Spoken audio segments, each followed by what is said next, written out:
сондай сұрақ қойғым келіп тұр.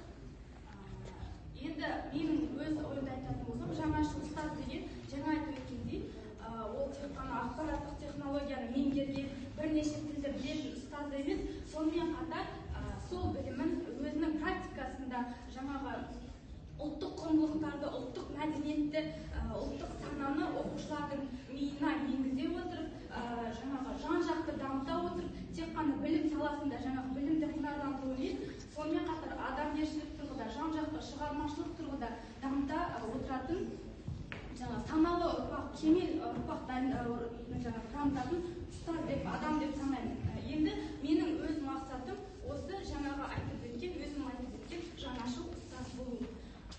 Осы жаңашыл ұстаз болуыма менің әсер етіп жатқан қазіргі тәлімгерлік жоқ. Тек қана биология пәні болу бір бөлек, тәлімгерлік басқаша деп ойлаймын. Енді мен жаңа айтқан қоғамдағы соққыларға жауап бере алатын ұстаз, ал қоғамда кездесіп жатқан соққылар, қоғамдағы кедергілер қандай деп ойлайсыздар? Қазіргі қоғамдағы мәселе сіздер қандай деп ойлайсыздар? Қоғамдағы проблемалар басқаша айтқанда. Балаларға көңіл бөлінбеу. Жақсы. Ең бірінші менің қоғамдағы мәселе ол тұтынушылық жаңағы мәселе деп ойлаймын. Яғни эгоисттік, тұтынушылық көзқараспен қарау. Оқушылар қазір барын ақшамен бағалайды. Тіпті ол оқушыдан емес, біз оны ата-анадан да көре аламыз. Оқушының киімі бар, телефоны бар, компьютері бар, бірақ оның ішкі дүниесі не болып жатыр? Мысалы, достары кім, сабағы қалай болып жатыр деген сияқты ешқандай ата-ана оны ішіне сұрақ қоймайды деп ойлаймын. Енді көпшілік барлығы білмеймін.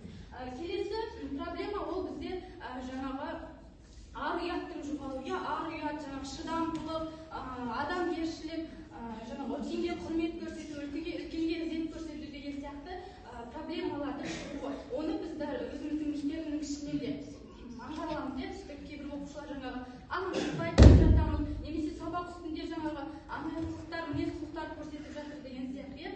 Бұл біздің мектебіміздің ішіндегі кішкентай проблема, ол үлкен ертең мемлекеттік мәселеге айналуы мүмкін.